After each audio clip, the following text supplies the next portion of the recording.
Good afternoon, everybody, and welcome to today's Communities, Parks and Leisure Policy Committee. Before we start the meeting, I do just want to say that for those of you who were around earlier, we unveiled the Sheffield Legends Star for Yuri Rennie, and we also announced that the Leisure Centre that is replacing Springs will be named the Uriah Rennie Leisure Centre. And it was a beautiful morning. It was great to hear from Yuri's family and how much this means to all of them. So I think we will all look forward to seeing that new leisure centre built and to see the community come together and make good use of it as he would have wanted. So with the meeting, today's meeting is open to the public and there are no items that contain any exempt information today. The meeting is being webcast and recorded and it will also be available for people to watch later through the council's website. It is also possible that Sheffield Live TV will record and rebroadcast today's meeting. Please, can I request that mobile phones and other such equipment are switched into silent mode so they don't disturb the conduct of the meeting.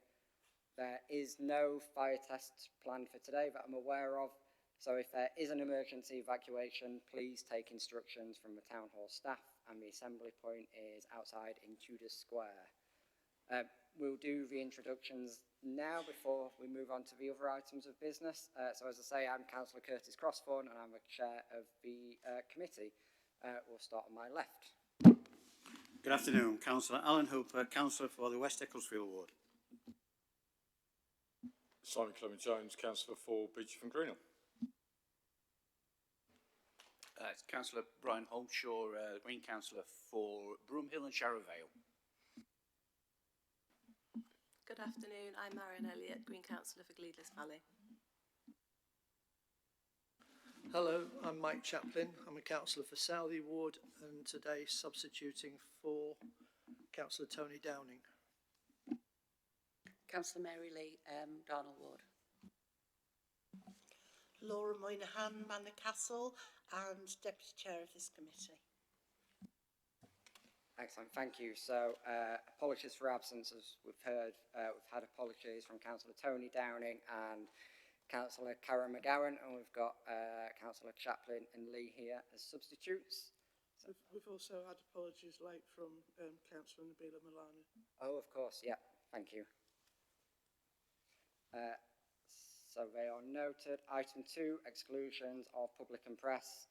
As I say, today's meeting is open to the public and there are no items on the agenda containing any exempt information. Item 3, declarations of interest. Do any members wish to declare an interest in any items on today's agenda? No? Perfect, thank you. Minutes of the previous meeting. These can be found from page 11 of the agenda pack. And this is for the meeting of Communities, Parks and Leisure Committee held on the 3rd of November 2025. Are we happy to agree those as a true and accurate record of that meeting? Yeah, perfect. Thank you very much. Item 5, public questions and petitions. We didn't receive any that met the deadline, and we also didn't receive any members' questions for item 6. So we'll move straight on to item 7, which is the work programme from page 23 of the agenda pack. And I believe Joanne is going to talk to this item. Yeah, thank you, Chair. Members will recall that the previous meeting of the committee was cancelled, so the main items on the agenda today have been carried over from that meeting with the addition of the item on local area committees.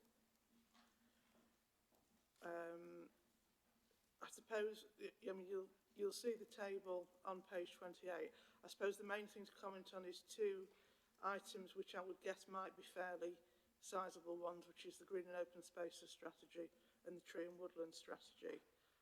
They've both been put onto the first meeting of the next municipal year, just because I think there was more work to do on both of them before they were ready to come to committee.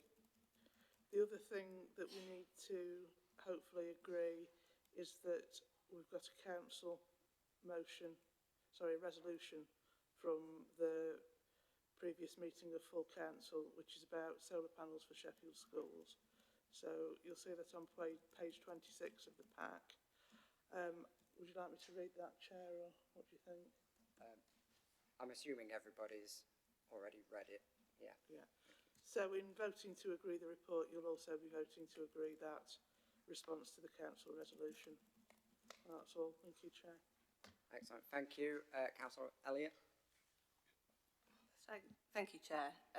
Yeah, I just wanted to bring something up on page 26, which is the council resolution, which is obviously really timely. And as the Chair mentioned, there was a beautiful event this morning honouring Uriah Rennie, and the Springs Leisure Centre is going to be named after him, quite rightly so. So this resolution says that the committee will consider the design of the leisure facilities and the investment programme and how they can fully incorporate solar panels. So we saw some really nice plans today, this morning at the event, and I wondered, have the design and build specs been created yet for Springs?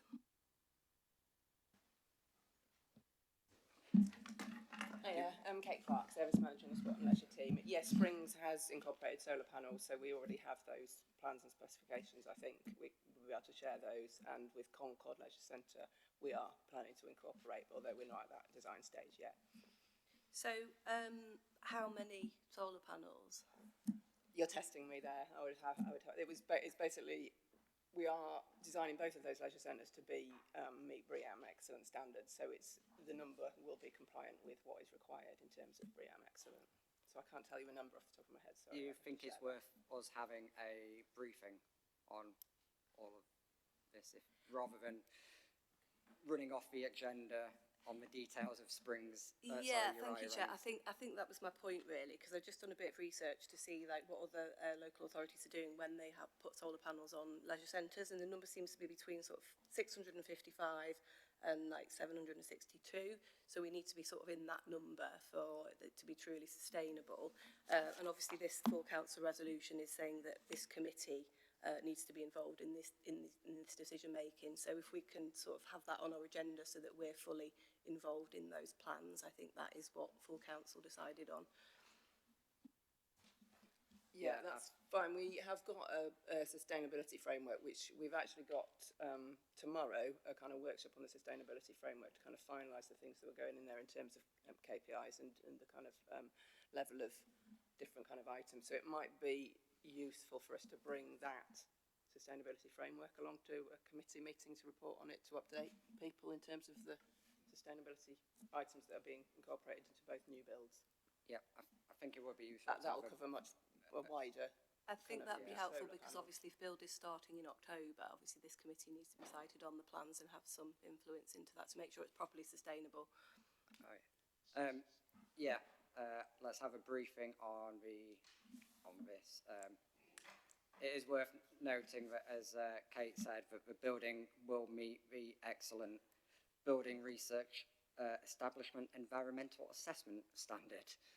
So it will be sort of top quality when it comes to the environmental things. I'm sure we'll look forward to hearing more about it. Can I just check, Chair, you're proposing that to be a briefing rather than a formal committee item? Yeah. Yeah, okay, thank you.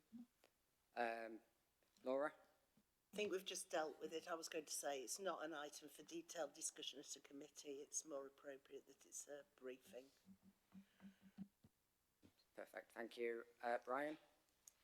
Yes, thank you, Chair.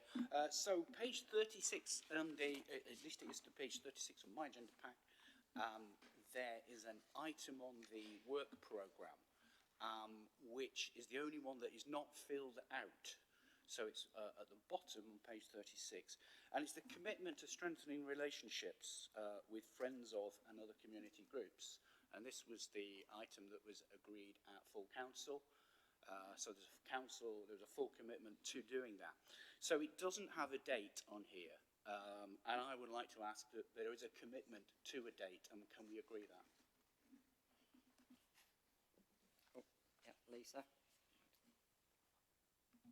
Hi, thanks, Chair. I'm Lisa Firth, Director of Parks, Leisure and Libraries. Yes, not sure whether there is a decision to bring to committee, Councillor Holmes, and Chair, but there is a commitment, of course, to working more closely closely with different friends of groups, community groups, and engaging and consulting with them. And there is a piece of work, I believe, with the governance committee that is looking at how we actually do engage with friends groups and community groups. So I think, again, a knowledge briefing on the proposals around that would be helpful. Yeah, I think one of the things with it is that it's quite a broad subject, and I'm sure that some decisions will come out of it somewhere, but we haven't yet done the homework to. So I think we probably do need some more briefings. I don't think we'll get it done in one either, so it's probably one for the new municipal year as well. Laura, did you indicate then? Yeah, I mean, it's going to come up in a number of places in the community strategy, but also I imagine in the green and open spaces strategy. It's a key element of that, and Brian is on that task and finish group. So I think I certainly see it as part of that work, is the partnership and the relationship building. Any strategy can only be delivered in partnership. Yeah, thanks for reminding me about green and open spaces strategy, because I think I was being a bit stubborn with wanting this item on our work programme going forward, so we didn't forget it, because a lot of it will be involved in the green and open spaces strategy, but we do need to make sure that we do come out with this. So I think probably wait until after the task and finish group finishes, and then we'll try and figure out what it is we need to do as a committee from that. Perfect. Thank you. Councillor Elliott? Just one more question, probably for Ruth, actually. Some time ago, there was a promise of a glyphosate report for use in parks and green spaces. Obviously, this is something that a lot of people are asking about, and I don't know whether that's going to be a standalone item or part of the green and blue as well. So it's not appearing on the work plan yet, so just thought I'd ask about that. Thank you. Thank you. Hi, Ruth Bell, Head of Parks and Countryside. Yes, we can bring a report back here setting out further commitments. I think one of the key things is that actually Parks and Countryside is already doing almost everything that you would want, and it's the other parts of the council that we're working with to bring them up to that same level, such as housing, who are committed to making changes there. So I think we maybe need to work out where the best place to have that report is. Is it here or is it actually housing? But we'll look at that and come back to you if that's okay. And I think a report may have gone, and I'm saying I think, because I might be misremembering, to maybe either the EDS committee or the Street Scene and Regulation committee recently. About the use of glyphosate, yeah. Yes, absolutely. Yeah, I think something did go to Environmental Regulation and Street Scene Committee. Mary? Yes, I can confirm that Amy have changed their model slightly, how they will deal with, obviously, the areas that they deal with in the council, in the city. Yeah, I think last time I saw the numbers, parks were decreasing year over year the amount of glyphosate use, and I think housing hadn't quite yet got to that level, so it might be a question of other parts of the council rather than here. Ruth? Yeah. Can I suggest as the first action that we perhaps have a joint briefing between this committee and the housing committee to talk about what we're doing, because it is important to say that it's parks staff that do both of those things. So we maintain our own land with relatively low levels of glyphosate being used, and then also we maintain housing land on their behalf with higher levels of glyphosate use. So should we plan a knowledge briefing and then work out what decisions are needed where coming out of the back of that? And I think it's also worth saying that this, like a number of other things, will also form part of the Green and Open Spaces strategy work that we do, so we can touch on it in the task and finish group as well. Excellent, thank you. Mary? And I just think I'd add to that the work that the committee have done on glyphosate with what Amy used on the streets, because I think that is really important. That the model that we had was failing. And thanks. Perfect, thank you everybody. So we've got a lot of briefings that we need to organise. Yes, sorry, Alan, more briefings. So with all of that in mind, we've got recommendations to accept the work programme and the referral from full council, and now to organise all these briefings just for Councillor Hooper. Are we happy with that way forward? Yep, perfect. Thank you, everybody. So item 8 is the, I believe, slightly delayed Q2 budget monitoring report. Perfect. Over to you, Jane. Thank you, Chair.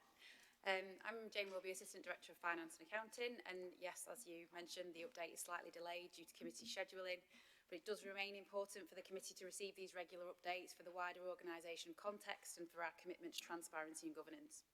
So I'll give you a really quick overview of the halfway mark in the year, the 25-26 budget monitoring position, which was at December, including the key pressures, actions underway and the outlook for the remainder of the year. So at Q2, the Council was projecting an overspend of 23.6 million, which was 4.6% of our net revenue budget, which was an improvement of 4.6 million since Q1, reflecting the impact of the targeted mitigations and tighter spending controls. So the aim is to reduce the overspend to below 20 million by the year end and continue this improvement in the outturn position. So the key drivers of the overspend remain consistent with the previous quarter's report, which was in adult social care, children's social care, home to school transport and homelessness services. So in terms of actions and mitigations, there is a lot of targeted work underway and senior leadership is closely overseeing the recovery. In adults, the overspend is forecast at 29.7, but that was better by 1.6 million in the quarter. They're focusing on cutting non-essential spend and utilising technology and consolidating transformation projects. In children's, the position did get worse by 4.9 million, with the quarter to a 19.8 million overspend due to rising demand, particularly in expensive placements. The service is committed to reviewing those placements and expanding kinship care and developing new fostering models. The home to school transport position remains stable from Q1 to 2, with a 6.6 million overspend, but huge efforts are being made to manage demand and reduce costs. We're expanding the use of personal travel budgets, improving efficiency of our fleet and reducing single taxi occupancy. And all these interventions will yield results in the next quarter. Homelessness services are forecasting a 2.1 million overspend, but this is comparable improvement of 5 million on the previous year, showing the actions that are being undertaken are making a real and sustained impact. The corporate response to the position has been strong during the quarter. We've introduced recruitment restrictions, vacancy budget factors and tighter controls on discretionary spend. It is worth noting that there's an exemption process for any resourcing decisions for posts that are delivering regulatory requirements, health and safety critical, income generating, grant funded, or if they have a direct impact on delivering the Future Sheffield programme. So during the quarter, we saw a 3.7 million impact of introducing those vacancy factor budgeting and a positive response from services adjusting their spending plans to new targets. For the committee, at the end of Q2, the Communities, Parks and Leisure is forecasting an underspend of 1.1 million against a net revenue budget of 34.5 million. And you can see from the tables on page 59 of the pack, underspends are from various services within the committee's budgets, but generally relate to staffing underspends, particularly in business improvement, community prevention and community safety. All the BIPs for the committee are on track to deliver in full, and the service continues to proactively engage in effective financial management. So in summary, whilst we've made some really good progress on reducing the forecast overspend, significant pressures still remain. And although the multi-year settlement does offer some stability and has enabled us to set a balanced budget for next year, which is due to be taken to full council in March, we must continue to push forward with the Future Sheffield plans to ensure we build a resilient and sustainable financial position. As usual, the report is for information for the committee only, and the next update will be the Q3 position, which we're currently drafting as we speak, and that will come to the committee in March. So I'm happy to take any questions that you might have at this point. Thank you. Thank you for that. First hand I saw was Laura's. Thank you, Jane. That's really clear. I think our outturn is on target, which is really good news. But looking forward, we need to be mindful of the amount of investment that we really need in CPR, not least cemeteries, for example. So I'm just thinking, have we got proposals for that? I'm leaving aside the new cemeteries in the local plan, but I'm thinking about the existing provision and all other areas where investment is really, really needed, but we haven't got the resources to do it. So if you could just, Lisa, just highlight some proposals. Thank you. Marianne, did I see your hand as well? Or was I imagining that? Yeah, do you want to go now as well? Just a very quick one, on page 59. So there's an underspend due to vacant ASB officer posts. I just wondered if recruitment is happening there, because obviously people on the ground in our communities are telling us that we do need ASB officers. So just a quick question about that. Perfect, thank you. Over to you.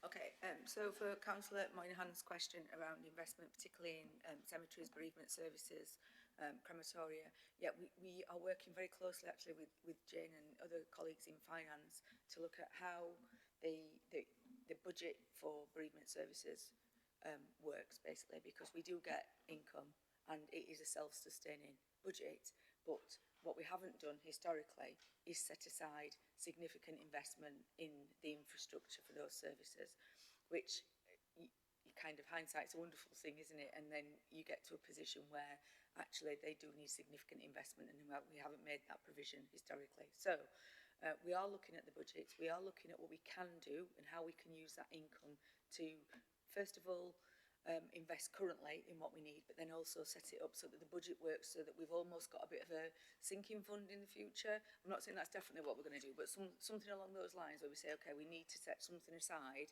for the future for investing in these facilities. We do that for the new crematorium, where we borrowed money to put the new cremators in, and then we're paying that back and putting some money aside. But it's the other things. So we need to a new cemetery. How is that going to be funded, etc. So we are acutely aware of what's needed. I should just say as well, Chair, if you don't mind, that in the short term there's some quite short-term issues that we need to address. So welfare facilities, staff facilities, etc. We're having inquiries about the sorts of burials that we can do, when we can do them, and that's all being reviewed as part of the cemetery and cremation and cemetery strategy that the committee approved in November last year, I think it was. In that there was a commitment to look at the burial services that we provide, how we provide them. So that's all going to be reviewed as well. So some short-term things, and then also planning for how we plan for that long-term infrastructure as well. Sorry, it wasn't just cemeteries. I was using that as an example, but it's parks and countryside, all the areas where we've not invested and we've, reduced services. So in roots areas, for instance, what we are doing, it goes back to the point about working really closely with community groups and friends groups, because they're the groups that can help us to raise investment into facilities where the council doesn't have the revenue or capital at hand. So Hillsborough Leisure Centre is a really, not Hillsborough Leisure Centre, sorry, Hillsborough Activity Hub is a really good example of where we could work with groups to get external grants, external funding for the council to be able to deliver facilities without it costing the council. So we absolutely need to do more of that. That's a really good model, and look at how we can do that more effectively.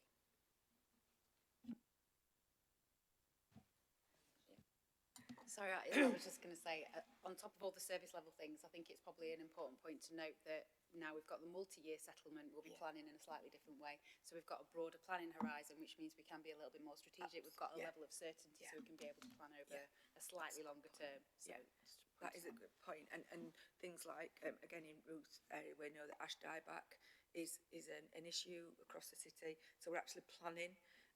That's quite difficult to plan for accurately, because it's really hard to say how many trees are going to be affected and at what stage, but using the resources in the team, we can try and plan and set money aside to deal with those as the issues crop up year in year. Great. And mentioned about how our underspend is mostly due to staffing. I'm assuming that is the restrictions that we've heard about. So going back to Marianne's point about the staff, do we know yet if that will, well, when that will end at all? We've actually been having some internal discussions about that today, doing a bit of a deep dive analysis into the impact, the wider impact of the spend restrictions and recruitment restrictions across the organisation, with some recommendations on what to do next. Clearly, we're not in a balanced position overall, so we need to be mindful of that. But we've certainly explored levels of impact in terms of service delivery and quality that's, you know, impacted as a result of those recruitment restrictions. Carl's been involved in those conversations as well. So I think there'll be some wider communications to come with more information for officers in terms of what the expectations are for that. But yeah, I think taking on board a lot of feedback. There's been a lot of user engagement and service engagement in this piece of work that we've done as well. So it's not been done without consideration for the wider operations in certain areas of the council making those decisions. But of course, we do have to consider the financial position. I'm obviously going to say that in any decisions that we're going to make. So yeah. And just following on from that, it's good news that I think members are aware that some of our libraries had to close at lunchtime because we were holding some vacancies, and that some of them are now able to reopen at lunchtime again, I think from this week or next week. I'm just looking at Hillary. So I think, you know, so we are, where we can adjust staff rotas and cover, we are doing that while still trying to hold the vacancies as well. So, but as Jane said, that is, we've been logging the implications for our services, and that will be looked at, but I don't think we have an end date yet. Perfect. Thank you for that. Any further comments or questions on this? No. So we do have recommendations in our agenda pack. I'm just trying to find the right page. On page 39, are we all happy to agree those recommendations? Agreed. Perfect. Oh, Jane, quick. Chair, sorry, I'm aware that we didn't address Marianne's question about the ASB officers. So Carl, do you want to answer? Thanks, yes. So obviously as part of the review, and where there are exceptions, they meet the sort of health and safety criteria and our statutory responsibilities to deliver antisocial behaviour. So a case has been put forward and we are looking to recruit to those vacant posts. There you go. Nice answer. So that was agreed. Perfect. Thank you. Thank you, Jane. So we'll move on to item 9, which is the play zones update from page 61 of the agenda pack, and I believe we're being joined by Kate, who's going to talk us through it.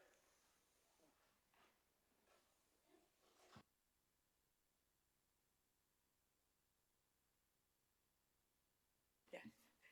Right, hello everyone. I'm Kate Clark, Service Manager in the Sport and Leisure team, and I am here today to give you an update on the play zones project at Ecclesfield Park, which has been subject to a number of issues which have led to concerns about its viability, and the report I've brought today is recommending withdrawal from the play zones project and reinvestment of the match funding from public health funding into alternative projects in Ecclesfield Park.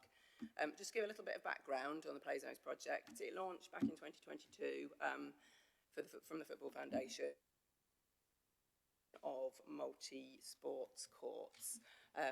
Initially, we came to committee back in 2022 to have a look at to get approval for a scoring matrix, because we considered looking at a number of multi-use games areas across the city as part of the programme. We then did an extensive community consultation as part of our expression of interest to the Football Foundation, and that demonstrated that there was some concerns around the concerns around the price model for multi-use games area, price and booking model. As such, we then came back to committee in June 23 to take forward a test and learn project in Ecclesfield Park.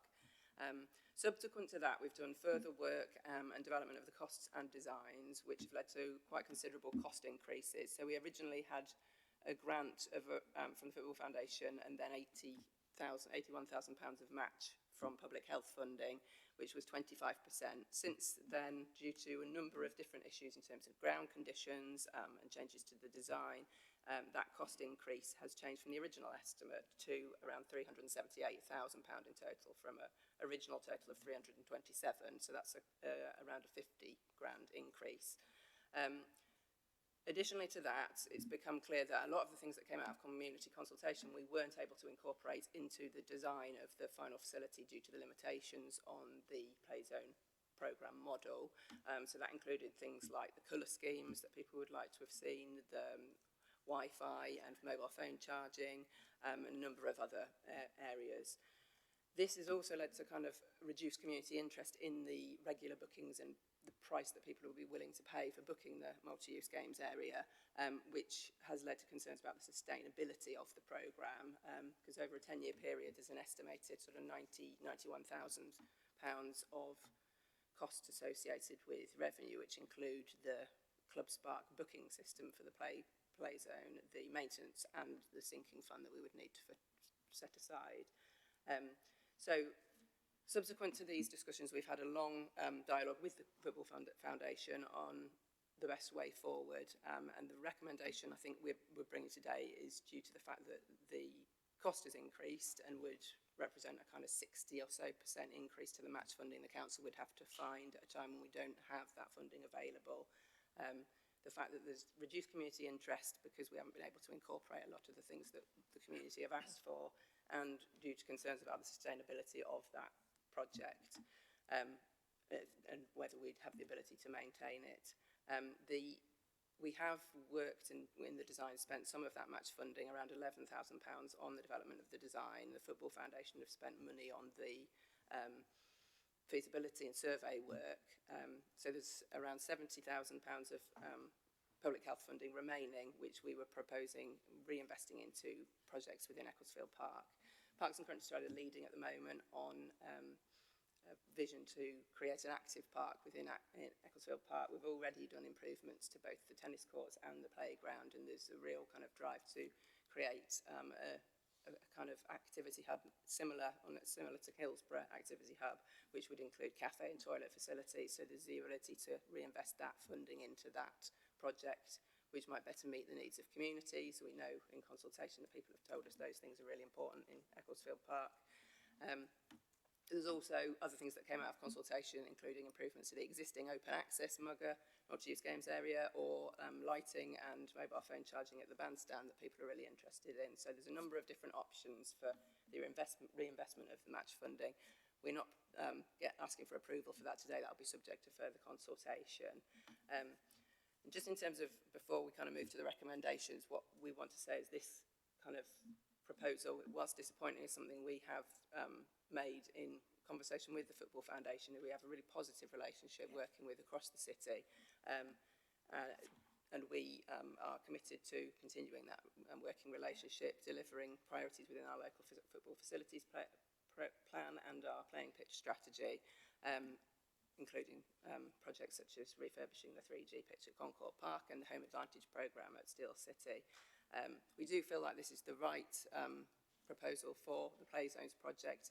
It is disappointing, but I think we feel that it's the right conclusion. Absolutely. We have had a lot of conversation with the Football Foundation, and as a result of that, they've agreed not to claw back any funding, which was something that was a potential risk, but they've agreed that they won't claw back any further funding. So the full amount of the match that's remaining will be able to be reinvested in Ecclesfield Park. So I think my only other thing to note is to thank both the members of our team, Sport and Leisure team, who've spent a significant amount of time on this project over the last few years, members of Ruth's Parks and Countryside colleagues that have worked with us, and our colleagues from the Football Foundation who have also worked kind of really hard with us on this project. So as I say, it's disappointing to make this, but at the moment it feels like the Play Zones programme is not best fit for multi-use games areas in our green and open spaces. but we've shared learning with them, and Yeah, it was and a test, vice versa. So test and learn programme that we had with them, and that's kind of, it's been iterative throughout the last couple of years as we have tested, learned, revised, and then got to the point where the team have said this doesn't work. And the Football Foundation were of course disappointed in that, but that's been discussed at director level by myself and my equivalent at the Football Foundation. So it's just to reiterate Kate's point that it's not a decision that we've just come to and we're making a recommendation to you. We've really done a lot of soul searching with colleagues at the Football Foundation about how we could make this work, and this is the recommendation that Kate's going to put to you, is that we don't proceed as we set out to, but we actually do something differently, and we're going to keep working with them on other things. Yeah, and I think the other important thing to say is that commitment to the vision of an Ecclesfield Park as an active park, which means a kind of range of physical activity and other activities for all ages and abilities, and that's something that parks have already had kind of initial consultations with stakeholders and local members on around the development of the cafe and the hub facility in that park. So that's a commitment that Parks and Countryside are really behind in terms of delivering, so that match funding can potentially help us achieve that vision. Recommendations? Yeah, so in terms of the recommendations, I think we are recommending just to note the contents of the report and the options appraisal for the play zones project, to agree the council terminating the offer and the grant agreement with the Football Foundation, and to agree to reassign all remaining match funding, which is £70,293.50 to alternative improvements in Ecclesfield Park that align to the active park vision. Excellent. Thank you for that. I know it hasn't been the easiest of pieces of work, but I suppose it's about getting value, not just value for money for the city and the community, but also social value as well for the community. And to put it bluntly, it just didn't seem like it was the right fit to get what the community wanted and needed. And the fact that it went 40-something thousand pounds over budget without a contingency kind of proves why a contingency fund is so important. So that, the financial part of it is a massive part of it as well. I've seen 2 indications to speak, 3, so I'll take Alan, Laura and Simon. Alan first. Thank you, Chair. Yeah, not an easy decision. I do support the decision. However, there's got to be an however. Thanks to Kate, Thea and Josh, who's put a lot of time. Remain positive right through, but 3 years, what lessons can we learn from this project? What lessons? 3 years. How much officer time and cost has gone into this project and it's not come off? So, first of all, for me, lessons learned, and there's got to be lessons learned for this committee and for the council. 3 years' work.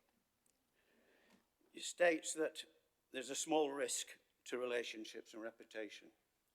I would cross the small out and say it's unknown. We don't know. Ecclesfield Park has been kicked in the teeth for a number of years with various projects and things, ever since the old changing pavilion and CAF was knocked down. And I don't know how long ago, but I think it's 15 years plus. So there's been no way to change or anything. It's never progressed. I believe it's a destination park, is it? Or it's a local park, I don't know. And it must be one of the poorest of provision in Sheffield, Ecclesfield Park. Must be, because it's got virtually nothing. It's got a great friends group. It's got a great bowling club.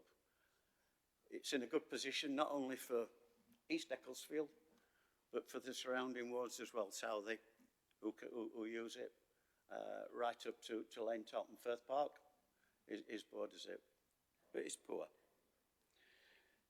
I would hope that ongoing the money is transferred to the park quickly, not in the next 5 years, but now, and perhaps the staff that's been working on this project can move on to the hub, or suitable staff can, and the hub and cafes moved on. What was proposed with the hub for me wasn't substantial enough to make it viable. It needs to be bigger with more facilities.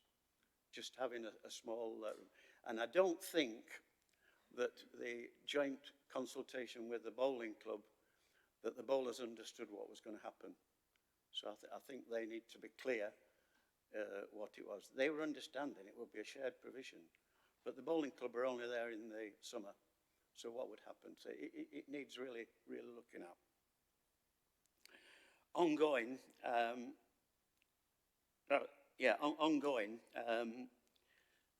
please can you, when you do and start the project, involve the North Lac, the Parish Council, the great friends of Ecclesfield Park, and the bowling club.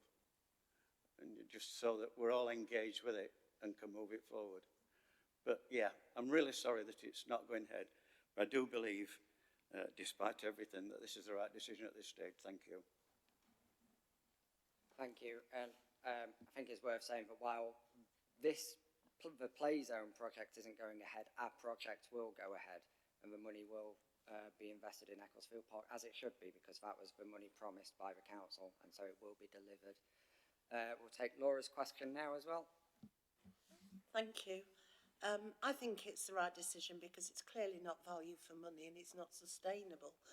But as it's a test and learn project, I think there's real lessons here for the Football Foundation. A lot of these schemes seem to be top down, and if they talked to us before they designed their initiatives and talked to other local authorities, I think you'd have a much better outcome. I've seen this happen in other areas from national organisations, funding bodies, where they come up with things and they don't think through the unintended consequences or what might happen. So I think we need to, not just us say it to them, but make sure that other local... Do apologise. I don't want to turn left onto Norfolk Street, mate. Apologise for that.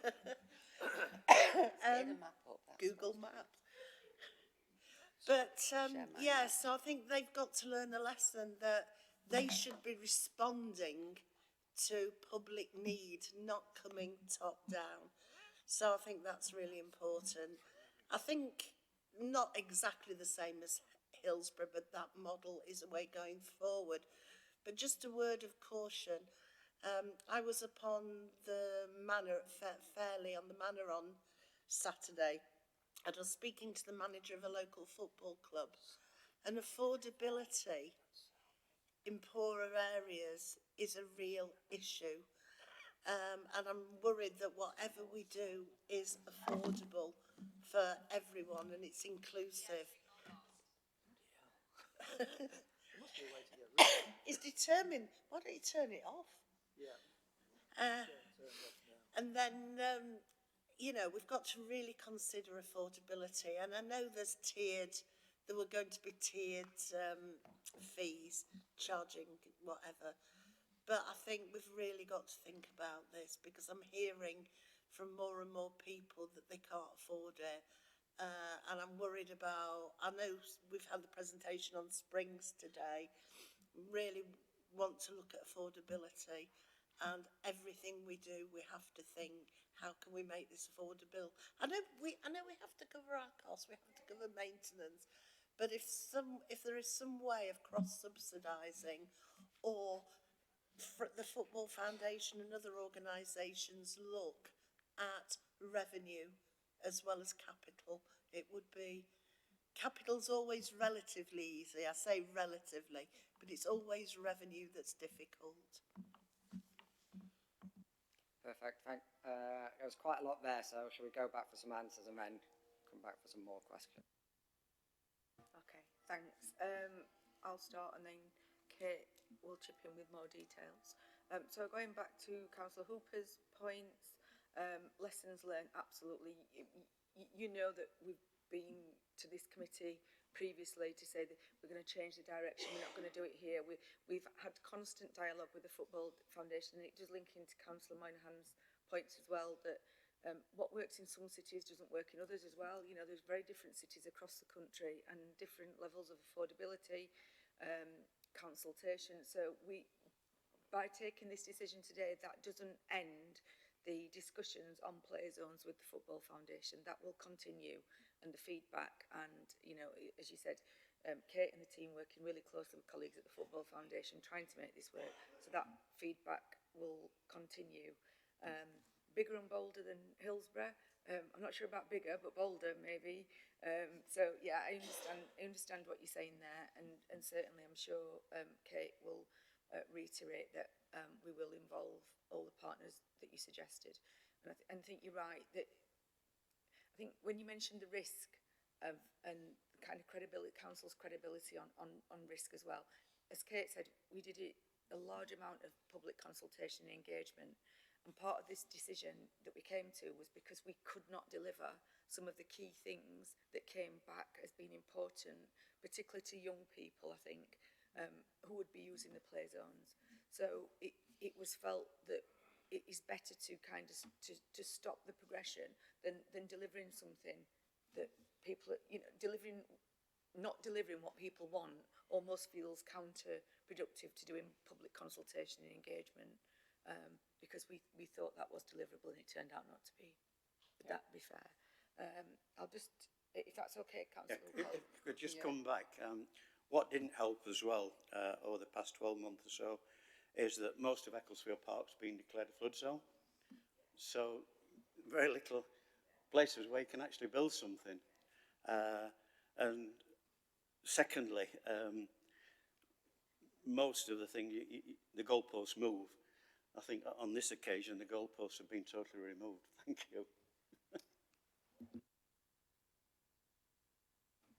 Yeah, just to add, the Football Foundation are reviewing the play zones programme at the moment as to how things have worked in terms of the initial phase. We have already had a meeting with them to kind of feed in our experience and also to kind of hear back from them about what's maybe worked in other areas. So we are kind of already as part of that process and waiting to see what comes out of that kind of programme when it's updated or changed. But at the moment it still feels like the booking system and the things that have caused kind of concern in a lot of the consultation we've done are still remaining as part of that. So we will continue to keep an eye on that and work with them and review. But certainly from our own side, completely right, Alan, that we should be learning as well from that, because I think as an initial part of that programme we were very excited about it, but it perhaps because it was a new programme wasn't entirely clear all the parameters of it, which have then over time kind of shifted. And I suppose the positive thing about this is that they've worked with Sheffield, so because we've got that really strong relationship with the Football Foundation at many levels, it's felt that we've been able to have that really honest dialogue with them and not proceed with something just for the sake of it, and that they are talking to Kate and the team to genuinely get that feedback and look at how we can develop in the future. So did they want us to progress with it? Absolutely, they did want us to progress with it, but they do completely understand why we're not and are open to talking to Kate and the team about how to make it work in future, or something similar anyway. It might not be exactly the same.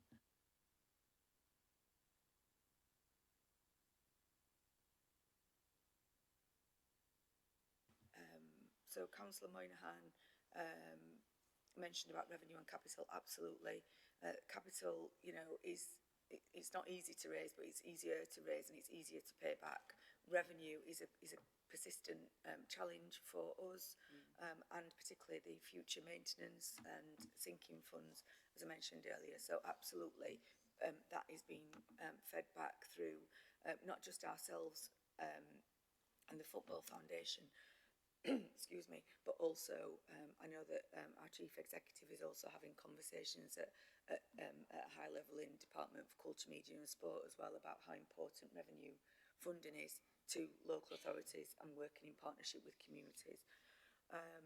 And affordability, yeah, it's got to be affordable. A lot of what we do, what you've seen at Hillsborough, if we use that as an example, is that there is some free stuff and there's some chargeable stuff. And a cafe is really, really vital to enable that revenue to be generated so that the free stuff can happen as well. So again, it's looking at it in the whole, because what we do know is that often standalone play facilities won't pay for themselves, because you do need to offer free community sessions, free coaching sessions, etc. And if they talk to us before they design, yeah, absolutely, that is what Kate is feeding back in a very polite and measured manner, aren't you? Yep. Perfect, thank you. I've seen 3 other hands, so we'll go to Simon first. Thank you.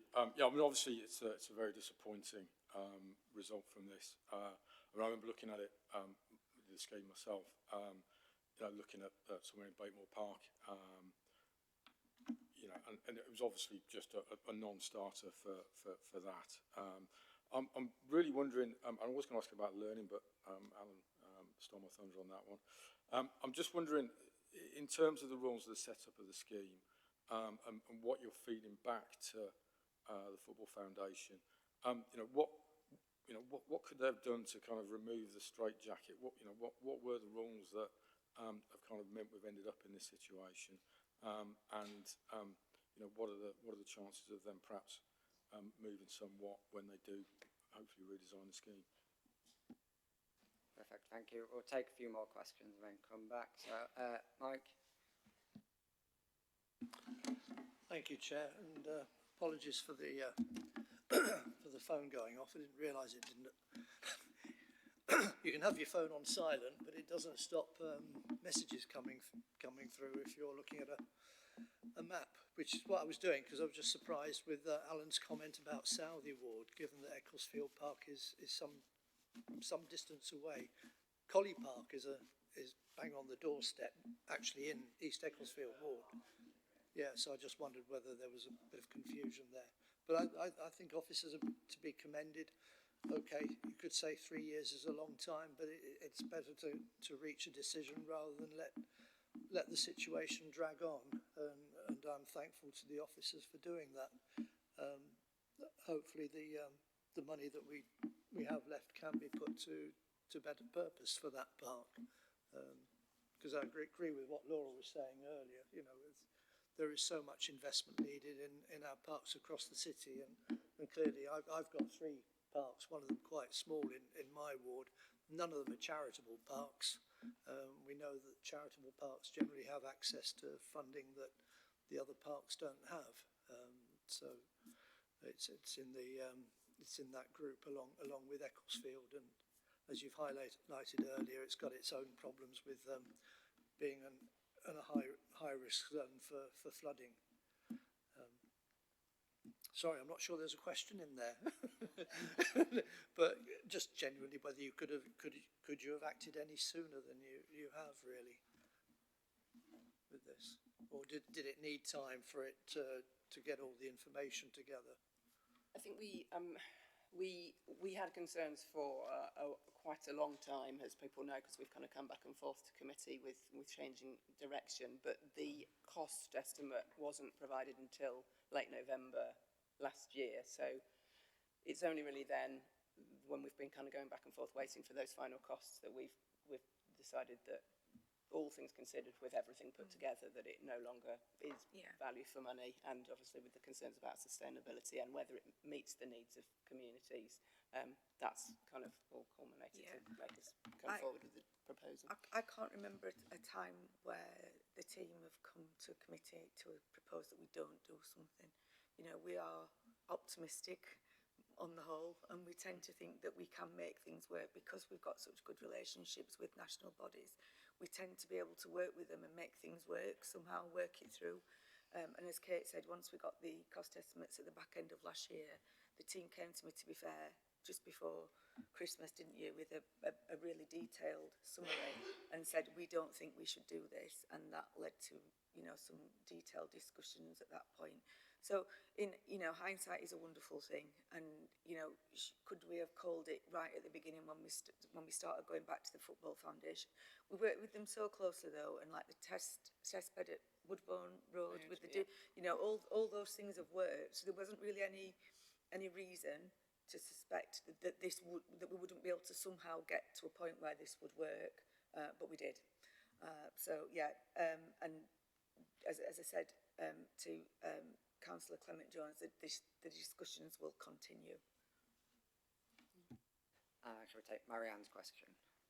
Thank you, Chair. Yeah, I mean, just to follow on from that, really, I want to say, you know, thank you for the recommendation, because I think it is quite brave to say, like, we did testing and we did learning and we learnt a lot, and actually this isn't right, and it takes a lot to say this isn't right. You know, it's clear there wasn't much community interest in something that's gated and bookable, and it just wouldn't have been right to go ahead with it. And, you know, obviously lots of learning's been done, and I hope the Football Foundation, like everyone else has said, you know, will do some learning as well, because it's clearly not a good community model.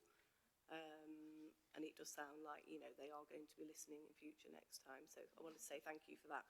But my question was something that we've not really explored, and I know I asked about this initially a couple of years ago, but we didn't know much about it. It's about the activation model.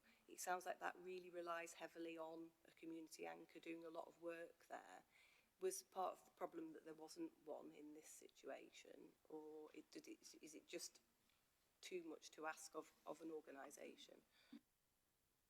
Yeah, I think that is part of the problem, that it is a hope that there would be a community anchor, and I think with the difficulties with not being able to incorporate a lot of the things that the community would have liked in there, then it's difficult to get someone then to take that on as well. But yeah, certainly that is something that's proved difficult, and proved difficult looking across the city at different sites as to where that would work and where we would have a suitable anchor to kind of run that. So yeah, that is part of the issue. I think the other big issue, just sort of harking back to Councillor Clement Jones's question, is that bookable and kind of gated model for multi-use games areas. As I say, that works for other sports facilities, but for multi-use games areas, which are often seen as kind of open access, free use, people want to just come along and play on. Even the kind of process of having to book them through an app or whatever can create a barrier for many communities, and that's what we heard from a lot of communities when we did that consultation. And you know, at the current time, that's still part of the model, hence it just not quite fitting with our open spaces at the current time. And I just pulled up the last kind of communication that I had with the Football Foundation, and they're saying that it's disappointing, but we believe that we have. I'm confident that we've explored all possible options, and that we respect your decision to withdraw. So I think I just want to, you know, give you that reassurance that the relationship is not damaged by this. You know, do we want it to work out differently? Absolutely. And then the Football Foundation offering to cover the costs of the surveys and things is a gesture of goodwill to us. Again, reiterates that we will continue to work with them and hopefully deliver in different areas. Thank you for that. And I like to echo what Marianne said about being brave, kind of accepting that, in a way, it might have been easier to push on regardless, but then we would have spent the best part of £400,000 on a facility, A, when we don't have that money, and B, on a facility that might not have been used to its full potential because it wasn't necessarily what the community wanted. So it's better to pause now, take stock, and then genuinely work with the community and the local councillors to develop something that will be properly used by everybody. So I think that is a good time to come to the recommendations on page 64. Are we all happy to agree those recommendations? They have all been agreed unanimously. Thank you very much, and thank you for presenting that. We'll move on to item 10, which is the Library and Archive Events Framework, from page 87 of the agenda, and we'll be joined by Hilary.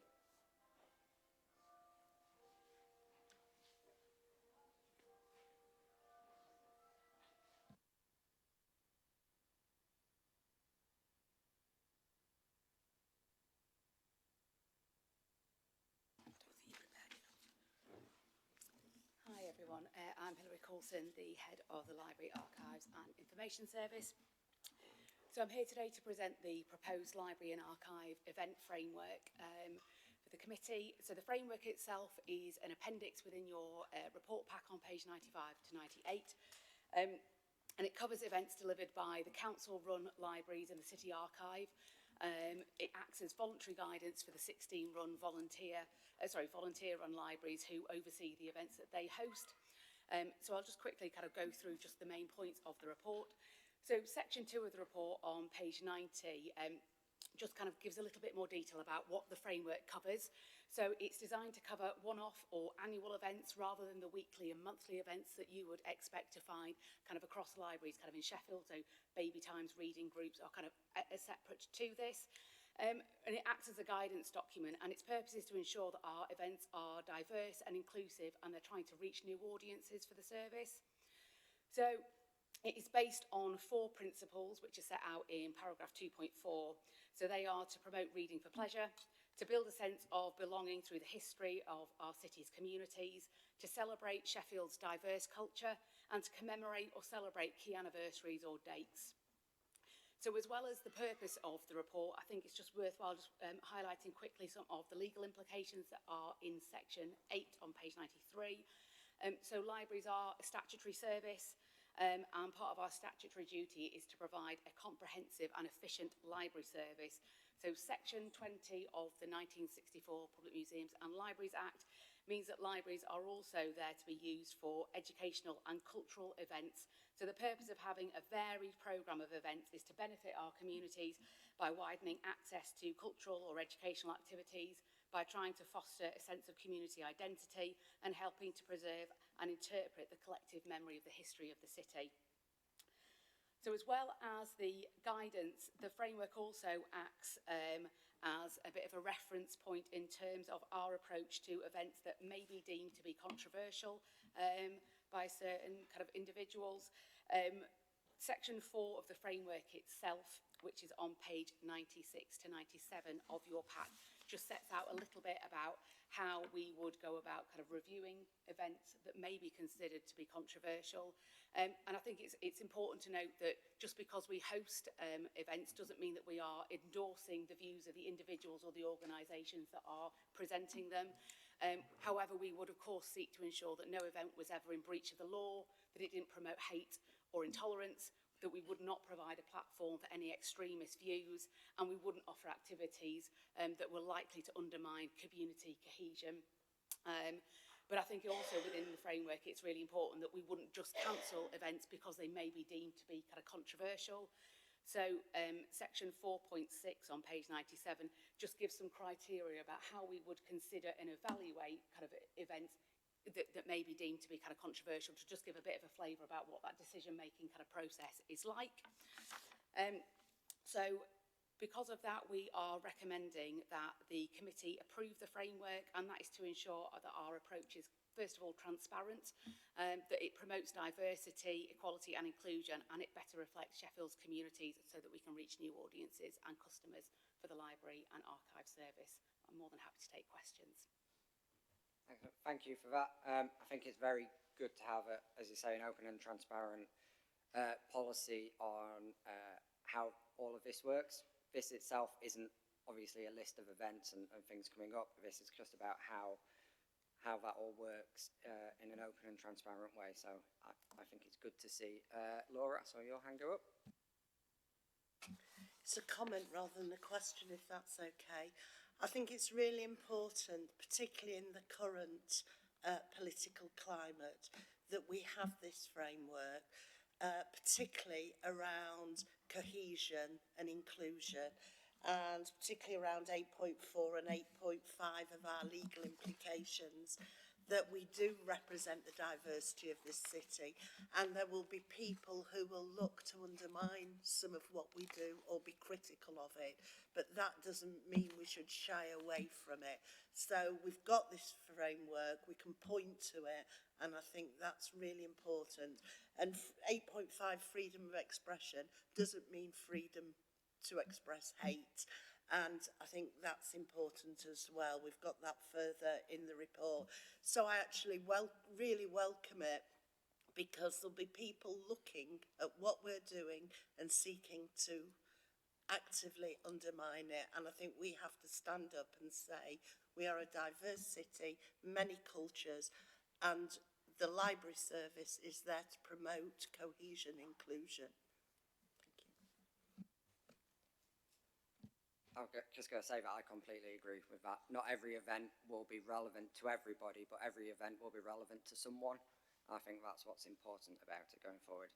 Do you have anything to add to that, or?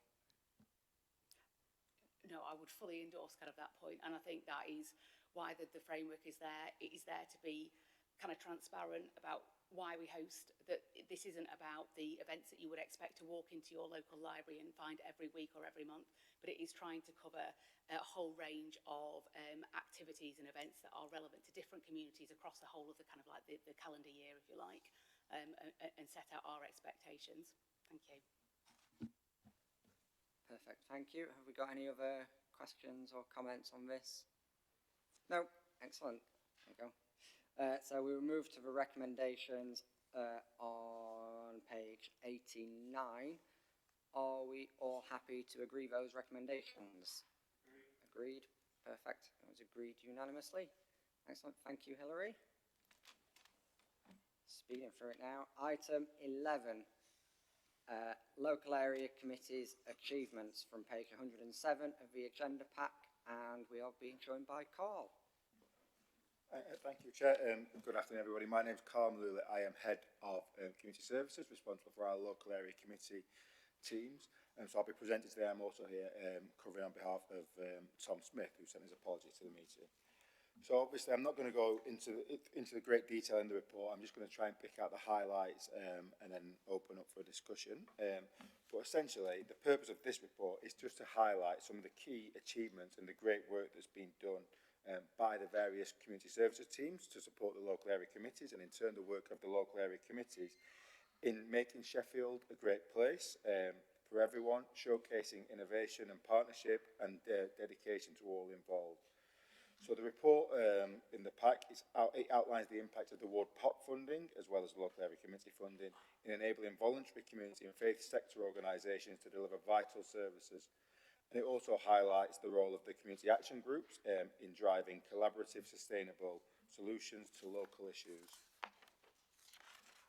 Okay, so in terms of the background, so the local area committees have been established since 2021, so they've been in place for almost 5 years now.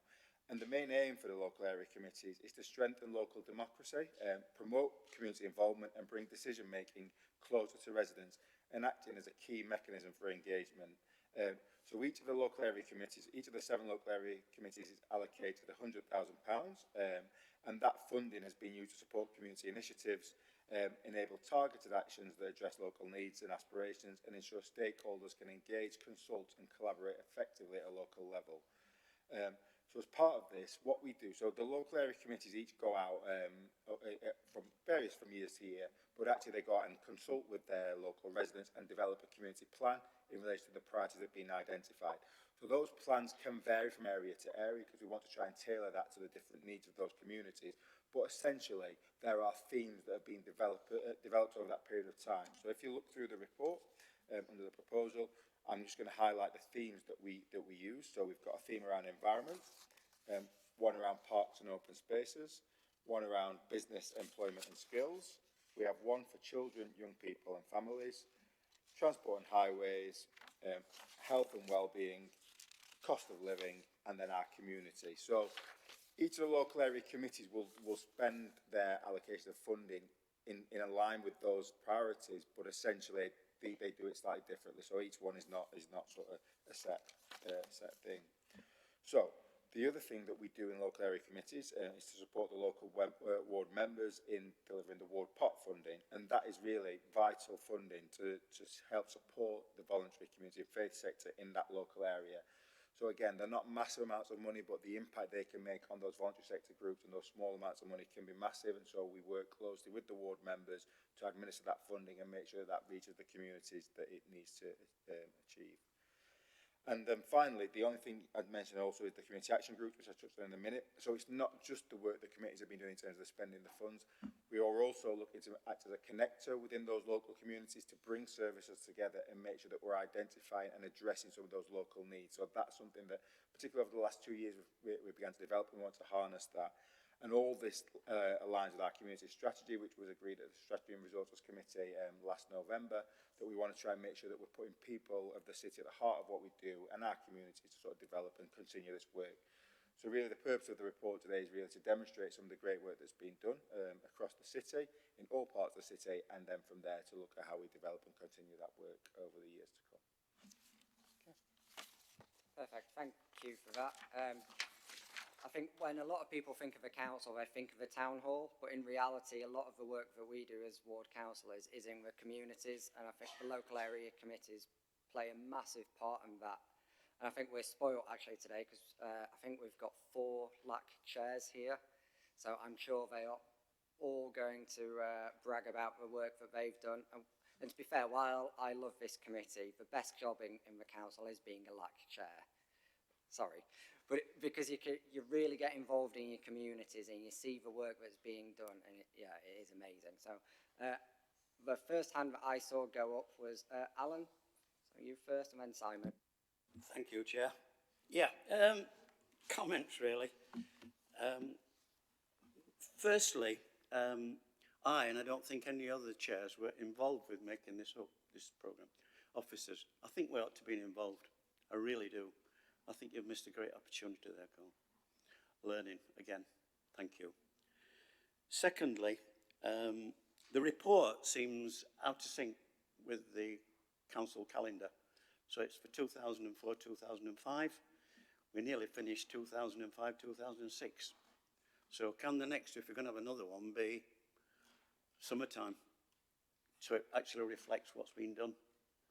Because if you're talking about 2004, you're nearly 2 years away. Sorry? It's 2024. I was still involved with it.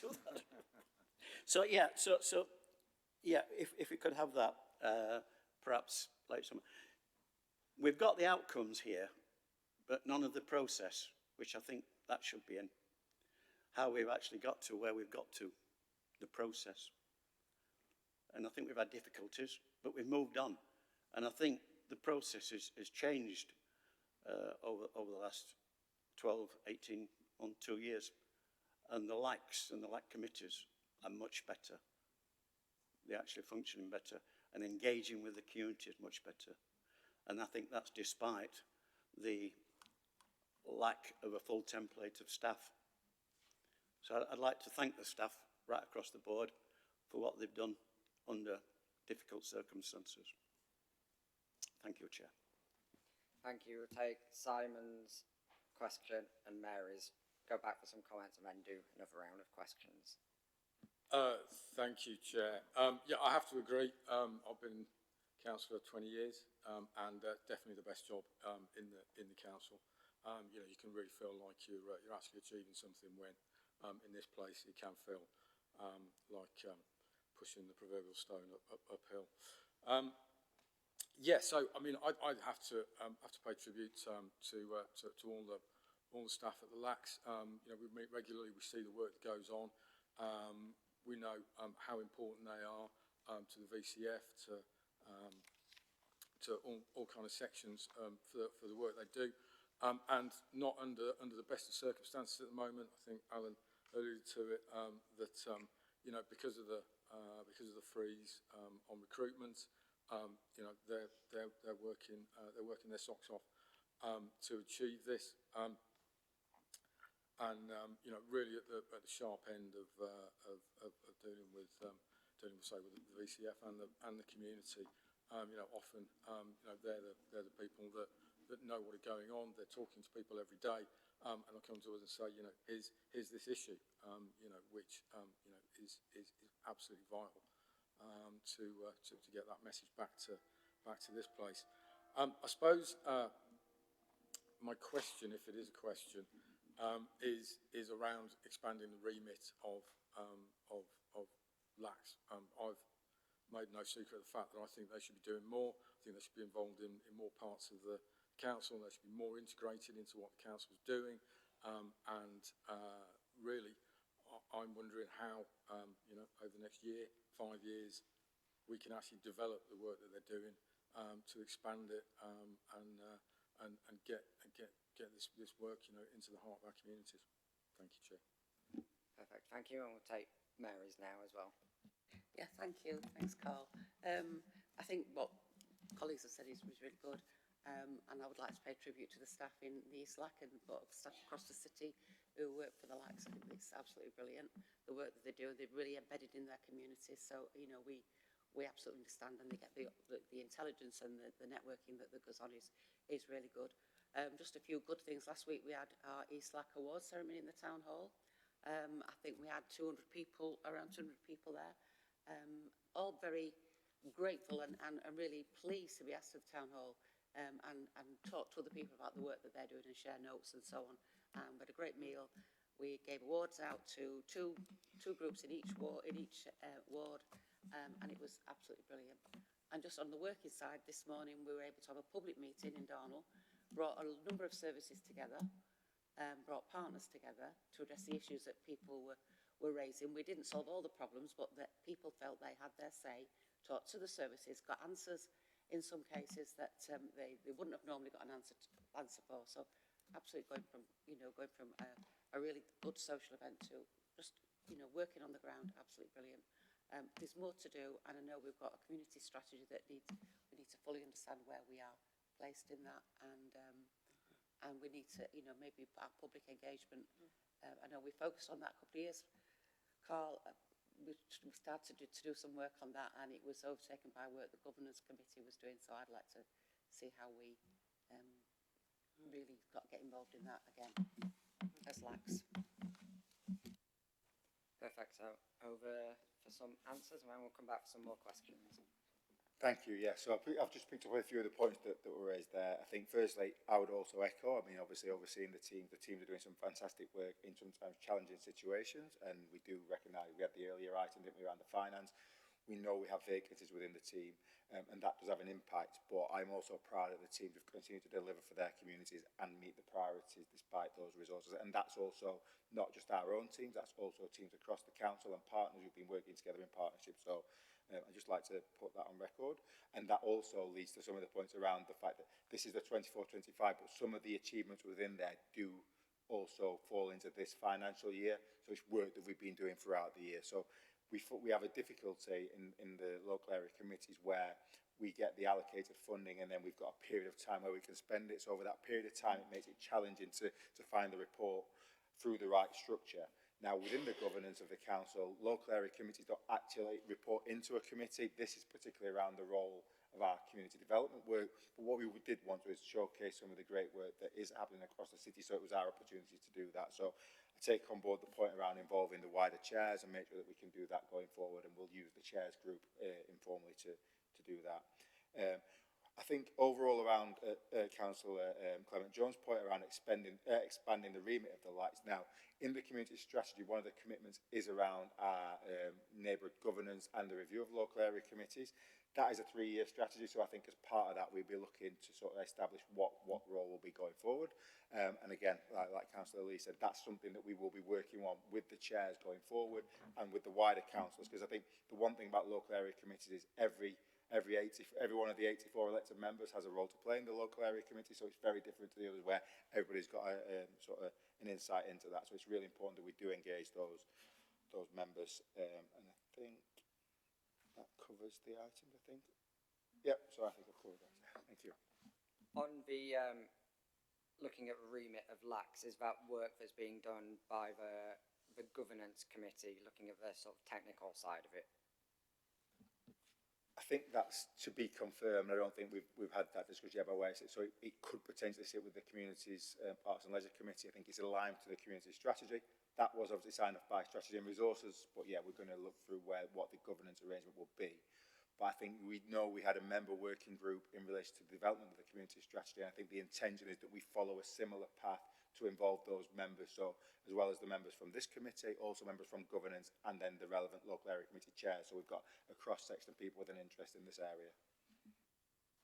Yeah, that sounds good. So we're not working in silos, we're working across the council. Perfect. So I saw, who's, am I missing? Oh, Brian, and then Laura. Yeah, thank you. And thank you, Carl. Thanks for the report. We did put a lot of ideas forward. I can see that some of them wouldn't get in there. But one thing I can't see in the report is the outstanding, as far as I can see, community working and best practice approach of the central LAC staff. And I think that does need to be in there. I think it's missing out a trick if it doesn't. Other LACs may do very good work in other fields, but staff in Central LAC have been absolutely pioneering in the imaginative events that we've been doing, been very successful in bringing in large numbers of people. One of the most important things to me, and I ask this question, is involving hundreds of children receiving free school meals and their parents. Now, these would not have otherwise been able to enjoy the Christmas parties, the special events, the iftars across the LAC without that. So I must say that the high level of community engagement has been recognised at national level. So there was an awards ceremony nationally where staff at Central LAC came second, which I absolutely applaud that. It was wonderful. So I wanted to make a special mention for the community development work, which I think needs to be pulled out a little bit more within the report. I don't think, for example, we've just been talking about having a workshop. I don't think we had a workshop on this with LAC chairs involved. And I think that needed to happen. Thank you. Thank you. And last but not least, Laura. Thanks, Carl, for that. I'll echo what Brian said, but I think all the LACs do some excellent innovative work. This is a review, so to some extent it's looking back or where we are now. Just want to touch on something that Mary said about reviewing LACs and the community strategy, because this is the only community development capacity we have in our wards. And I know you probably heard from poor Sophie that I work her to death. But, you know, without her, we wouldn't, she helped me set up Friends of Sky Edge Field. We got the community back on board from being totally alienated to actually wanting to work with us.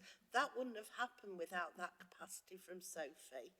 And Laura Alston, who helped us, gave us advice. But my worry is, we've got the community strategy. It's a tier 1 strategy. Is it going to sit on a shelf, or are we going to have action plans? Are we going to develop the tiers below it? I'm worried that I was involved in the development of the community strategy. We always knew it would need resourcing. So, sorry to put you on the spot, Carl, because Tom's not here, but when are we going to hear about what the future model, referring to Simon's point as well, what does the future model look like for community development more broadly? How are we going to deliver that strategy? What are the timescales, and how are we going to pull it together? Because things are happening in governance, things are happening in strategy and resources concerning communities that I didn't know was happening, for example, around cohesion. We've not had those discussions here, but Tom's been reporting to SNR, which is fine. But, you know, we need to bring this together. It's too disparate, and we need to get a clear grip on when we're going to put it in place. Do you want to come in now, Mary? Yeah, just one little point, I suppose, but I agree with everything Simon said and Laura said. But one of the issues, when we developed the committee system, I think one of the things we said about LACs is that they should report to strategy and resources, and I don't know whether they do that directly. But obviously, they sit, the most obvious place for them is under this committee. One of the things that it's been raised in the governance, within the governance committee, and I've sat on that, so maybe we should have a deeper look into where LACs should actually sit and who they should respond to and report to. It's got to be because I think it has to be this committee, and maybe there's some broader issues that need to be looked at by SNR as well. You know, certainly a community strategy is for the whole of the city, so that's really important. But I think fundamentally it should be within Maybe it should be in this. I don't know whether I can say that, but we're going to look at that. And I think, obviously, Carl, you might want to play a role in that. But I agree with everything my colleagues said. Yeah, I think we can certainly ensure that that specific point about where the lapse reports is referred, I think, to. Is that something that we, Robert, is that something that we would formally refer to Governance Committee, the question of where lapse report, or can we do that as officers? Just checking whether this committee refers it to the Governance Committee or whether we as officers. I think it's probably better to do it through back channels rather than as a formal recommendation and report back. Okay, thank you. And the other point, I think, that about being informed about reports that are presented to SNR, I think we just need to make sure that we have the knowledge briefings. I know more briefings, but we do have them in the diary currently, but they're the things that are also, you know, even if it's just briefly said, here's the report, contribute to the draft, etc., so that we can make sure that... And if we could ask Tom to come and brief us on an update on where we are with the community strategies, timescale, how it links in with SNR and governance, and to make sure the work that's going directly to SNR on cohesion should fit within communities, and we need to be aware of it. So again, the governance question about where the report goes, I can't decide that, but what I can do is ask Tom to make sure there is at least knowledge briefings on those draft reports, so you have opportunity to see them and feed into them from this committee's perspective and remit before it goes to SNR. And we'll take that back to Tom, won't we, and make sure that happens, So in terms of governance, it was raised in governance as maybe something we should be thinking about. So maybe through the back channels, we have more discussions about that. Thank you. Yeah, so a lot to absorb there, and so thank you all for the positive comments again. And I would just reiterate that Central have done some amazing work, and I would reiterate what Councillor Holmeshaw said. But I would also add that all the LACs have done some amazing work in terms of tailoring the needs of their communities and meeting the needs. And there are challenges in different areas, and I suppose I could probably give examples of pioneering work that's happened across all the LACs. And in that report, I mean, we could be here all day saying all the individual projects. Sometimes it might be a £200 project that has a massive impact in a particular community. So I take on board that point. And I think that's something for us going forward to learn about how we celebrate that. Because the key thing for me wanting to bring this report here was to demonstrate that actually, with limited resources and not a lot of money, some great work is happening in our communities. And I think it's really important we showcase that, because as a council, we see the big ticket items, but we don't always see that low level, that work in communities that actually has an impact and can change individuals' lives. So I think that's the bit where we've got to get better at showcasing and showing that impact and continuing that impact, because that's what we want to do, and that's in line with the values of the community strategy. In terms of the community development work, we know that there's pieces of work that we need to do to develop that, so that's one of the corner strategies of the community strategy is actually how we're going to develop that community development work. But it's not just about the teams linked to the local area committees, that's about how everybody in the organisation adopts that community development approach, because all of the teams who are front-facing and working with communities need to have that approach. And that's one of the things behind the community strategy. It is around actually how do we change the culture within the organisation so that people adopt that approach. So we do need to do some work around community development for particular individuals, but we also need to change that approach of how we do that across the organisation. Again, just on the points that we'll make sure that we are involving the LAC chairs in the future work going forward. And I'd say I appreciate the comments from Councillor Lee in terms of linking into the governance committee link. Actually, what work is ongoing? I'll pick up the point, and myself and Lisa can speak to Tom around how we make sure we've got those regular briefings ongoing. I know that obviously we signed the strategy off in November, and now the work's been happening. But I'm really keen, like yourself, to make sure that we are developing that. We've given that commitment to people, and we just want to demonstrate that we are going to follow some of that through. Some of those are big pieces of work, but we need to just demonstrate that there's an ongoing programme to that piece of work there. And yeah, I think, just looking at my notes, that's everything. I don't know if anybody's got any more comments to add. Laura? Sorry, something I forgot. It's not also, I mean, the community strategy says we don't have to do everything ourselves. And it's about working, I just want to, remind ourselves that it's working with the voluntary and community sector. So it might be resourcing capacity in that sector rather than, building our own little empires. And it was about developing capacity where there isn't any, and then working with those organisations that there is. And it does seem we do need to raise the profile on what we're doing on the community strategy, because much of the voluntary and community sector that I talk to thinks there's radio silence at the moment. They were all consultants. Everybody thought this is great, this is the chance for the future, and then nothing's happened. So we do need to keep that momentum going, and we do need to communicate effectively with the voluntary community sector.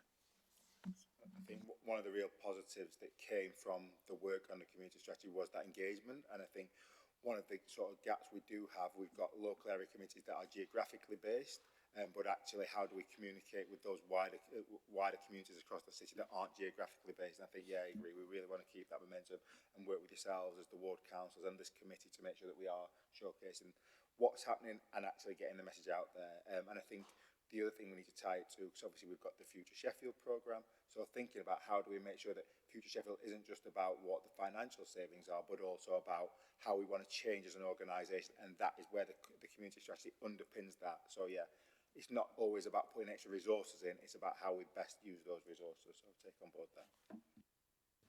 Perfect, thank you. I think I just want to say thank you to all the staff who work in all the LACs as well. I know that they work incredibly hard and they don't always get to sort of sit in meetings like this and celebrate the work that they do, and we are all sort of in debt to the work that they do, because they're incredibly valuable to our communities, and I do want to see the community development stuff that Laura talked about pushed forward as well. That's where the real value of it comes from, because we need to help grow our community organisation so they can help themselves and help us and make the city better for everybody to live in going forward. And I think there's a point around the governance committees that I think hopefully you'll be able to take up, Mary, when